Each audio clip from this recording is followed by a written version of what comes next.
What's happening, folks? Back with another reaction, back with some more Oleta Adams, as well as a very sleepy and adorable Luca. And yeah, we're going back to Evolution, 1993, and the next tune is I Just Had to Hear Your Voice. It's a very sweet sentiment. It sounds like the other side of the call of Stevie Wonder's I Just Called to Say I Love You. I don't know if that's actually the name of the song. I think it's the chorus. Either way, it's the same kind of idea that if you feel very strongly about someone, and, you know, presumably most couples or, you know, people in long-term relationships, they don't work at the same place. I'm sure there are examples of people who do, but generally speaking, you know, you don't spend every waking moment of your life together. And so when you really feel strongly about someone, the idea that you just wanted to call and hear someone's voice, or just hear them say something, you know, a sweet utterance that you know, may share with each other. The idea of that giving you the stamina, giving you that the encouragement, giving you that the, I don't know what sort of words I'm using, but that being important and getting you through your day and, you know, tiding you over until you can actually see them again. I feel like that's a concept many folks can sympathize with and will have experienced at some point in their life. So yeah, I feel like it's a very emotionally intuitive concept. Let's hear what Oleta has to say about it. This is Oleta Adams, I Just Had to Hear Your Voice, and it's from the 1993 album Evolution.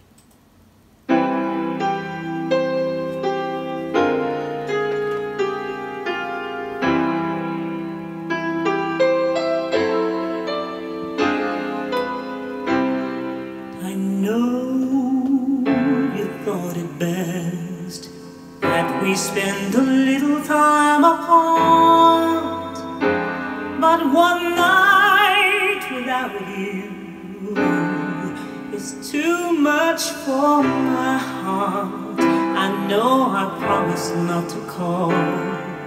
Sorry, but I didn't have a choice. I just had to hear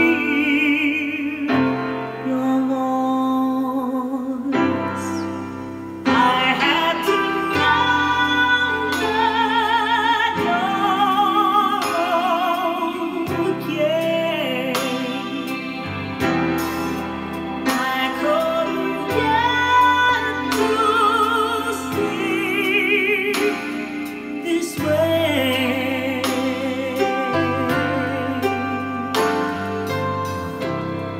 Please don't be mad at me, 'cause I really did the best I could. Not to dial your number, but it didn't do much good. Hung up the phone so many times, feel I didn't have a choice. I just had to hear your voice. I had to know that you're okay. I couldn't get to sleep this way,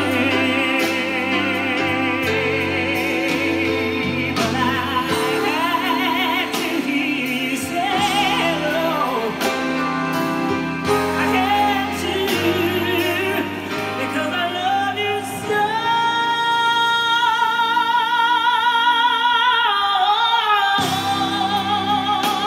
I know you thought it best that we spend a little time apart,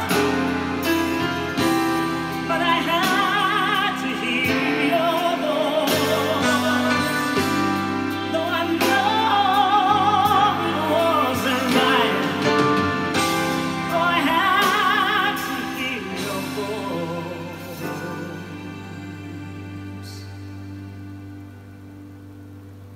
Good night.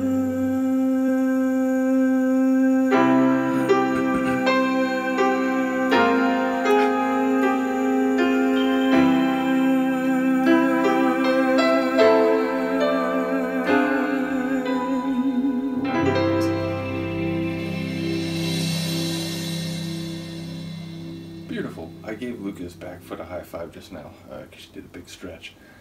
In any case, yeah, a really beautiful tune. I was thinking daytime, you know, getting through the grind of the day, but it's actually the opposite. It sounds like they have a good relationship, and the guy just said, you know what, maybe we spend so much time together, let's just, you know, take a little time for ourselves, just, you know, deliberately spend a night or so apart. And she's saying, sorry, look, I know we were supposed to do that. I know I wasn't supposed to call. I know we were just supposed to kind of be in our own separate place for a little time, but I couldn't get through it. I had to hear your voice. And it sounds like she called a bunch of times, but quickly like, no, no, no, I'm not supposed to do that. I'm not, like, I should just wait. But then eventually she had no choice. She had to hear his voice. So I like the idea that, you know, she broke the rule because she feels so strongly, and she just had to hear her. And having done so, she can now say goodnight, and, you know, she will be able to get through. It reminds me, there's a J-drama, one of my very favorites, called Notame Cantabile. We'll definitely watch it on my Patreon at some point. But the title character, Notame, there's a point where a guy, you know, the main male lead, and, you know, I'll save all the details, but he's gone for a little while, and she's feeling like really bummed and stressed out about it, and one of her friends is asking like, oh, do you think maybe he's, you know, going to concerts and so on, like, and seeing girls over there? She's getting really stressed out, and she goes and smells one of his, like, button shirts, and, like, you know, the other friend's like, I don't know if that's healthy, like, whatever, and she's like, okay, like, as if that gave her the stamina that she can keep holding out until he returns.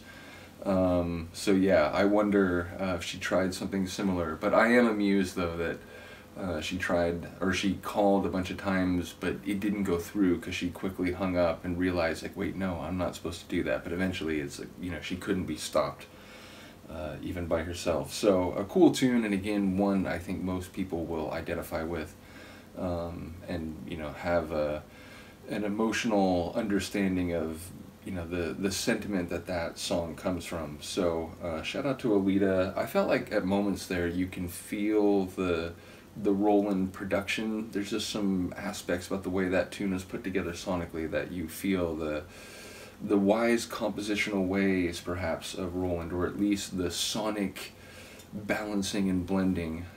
So yeah, a really cool tune. I felt like I was being elevated during the second half of the track, like we were just rising up, and perhaps that's, you know, her emotions feeling, having made that connection, even if it was not supposed to be. You know, that sends her to a place where she feels like she can maybe now actually go to sleep. So once again, shout out to Oleta, shout out to Kim for sharing the Oleta material, and much, much else, some of which is still, much of which is still yet to come. But yeah, ultimately, I do appreciate the journey into Oleta's material after hearing her in the Tears for Fears stuff at the end of the 90s, or the end of the 90s, the end of the 80s, beginning of the 90s. And yeah, ultimately, shout out to Luca, who we'll see if we can get a quick and relatively, yep, I think we're good. I think she's good. So do let me know what you think of this one. Shout out to Kim once again, and I will see you next time. Peace.